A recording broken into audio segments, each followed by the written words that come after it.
In an age where we can zoom into any backyard on Earth using Google Maps, and where tourists are booking flights to the edge of space, there is a gaping hole in our global map. A place where our satellites see only green trees, and our laws have no power. This is North Sentinel Island. It's a small, square-shaped island in the Bay of Bengal, part of the Andaman and Nicobar chain. To the casual observer flying over it, it looks like a tropical paradise. White sandy beaches, turquoise waters, and lush, ancient forests. But this is no paradise for outsiders.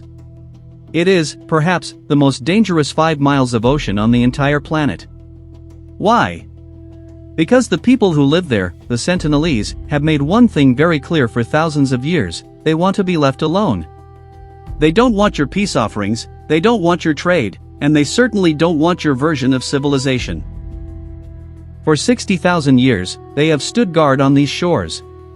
They have watched empires rise and fall, they have seen the Industrial Revolution from a distance, and they have survived global pandemics, all by firing a rain of arrows at anyone who dares to cross the invisible line in the water.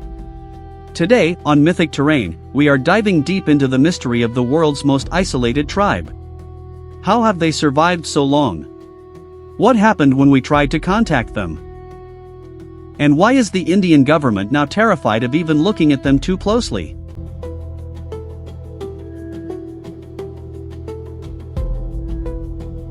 To understand the isolation of the Sentinelese, we first have to look at the fortress they call home.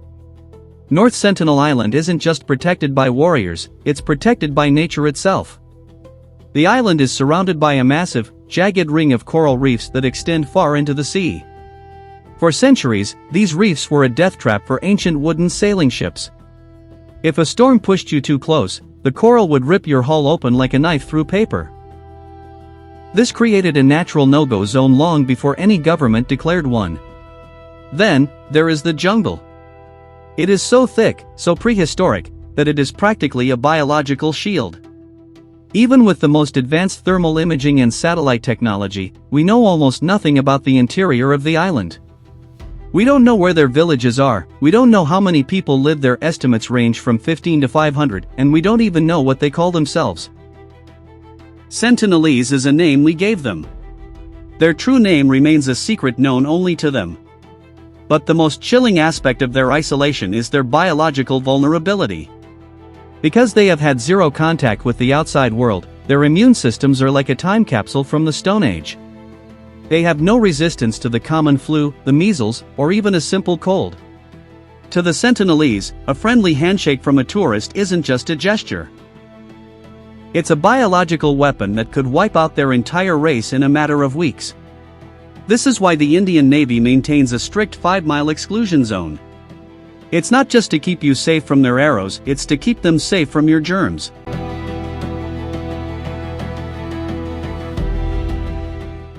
What is life like inside the last Stone Age society? From the few times researchers have watched from a distance, we've seen glimpses of a life we abandoned thousands of years ago. They are hunter-gatherers in the purest sense.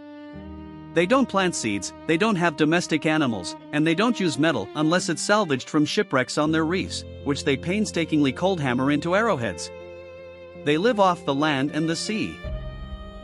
They hunt wild pigs in the forest, harvest honey from giant hives, and are expert spearfishers in the shallow lagoons. But here is the detail that haunts anthropologists: they may be the only people on Earth who do not know how to make fire. While every other human culture discovered how to rub sticks together or strike flint, the Sentinelese seem to rely on lightning fires. They wait for a storm to strike a tree, then they carefully harvest the glowing embers and keep them burning in communal pits for years, or even decades. They are the keepers of the flame. Their language is another total mystery. Linguists have brought people from neighboring Andamanese tribes, people who live just 50 miles away, to try and communicate with them. The result? Total silence. Not a single word was recognized.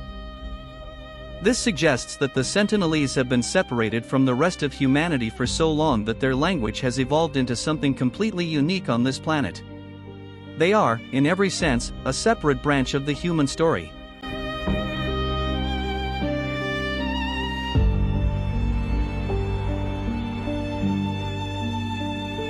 The world often calls the Sentinelese hostile or savage. History tells a different story. Their violence is a defense mechanism born from a nightmare. In 1880, a British naval officer named Maurice Vidal Portman landed on North Sentinel. In the typical style of colonial explorers, he didn't come to talk, he came to take. He kidnapped an elderly couple and 4 children to study them in the city of Port Blair. The experiment was a disaster. The elderly couple, exposed to city germs for the first time, withered away and died almost immediately. Portman, perhaps realizing he had made a terrible mistake, took the 4 sick children and dropped them back on the beach with some toys and food.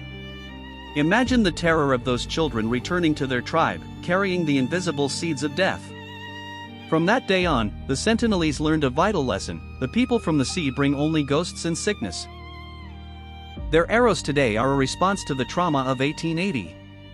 They aren't attacking us because they are evil, they are attacking us because they remember what happened the last time they let us get close.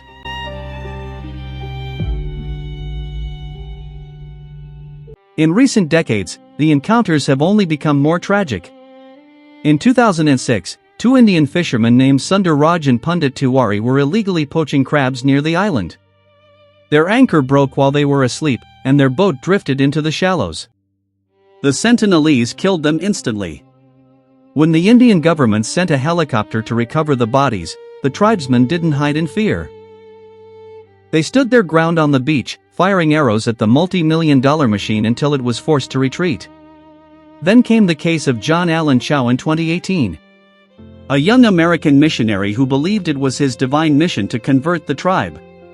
He ignored the law, he ignored the warnings, and he bribed local fishermen to take him to the forbidden island. His final journal entries are heartbreakingly naive.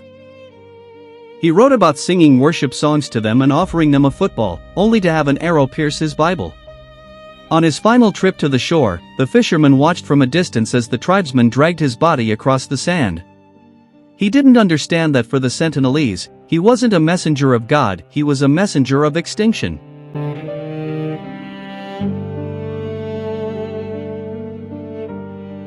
Today, the world has finally learned to listen.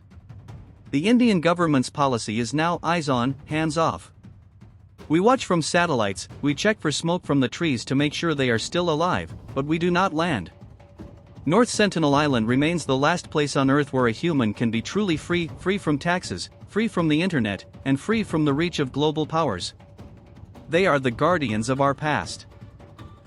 When we look at them, we are looking at ourselves 60,000 years ago. Perhaps they are the wise ones, staying in their forest while we build a world of concrete and noise. As long as they keep their bows drawn, they remain the masters of their own destiny. Thank you for watching this deep dive on Mythic Terrain. If you want to see more stories about the hidden corners of our world, make sure to like and subscribe. And stay tuned for our next episode, where we meet the sea nomads, a tribe that has physically evolved to live underwater. Until next time, stay curious.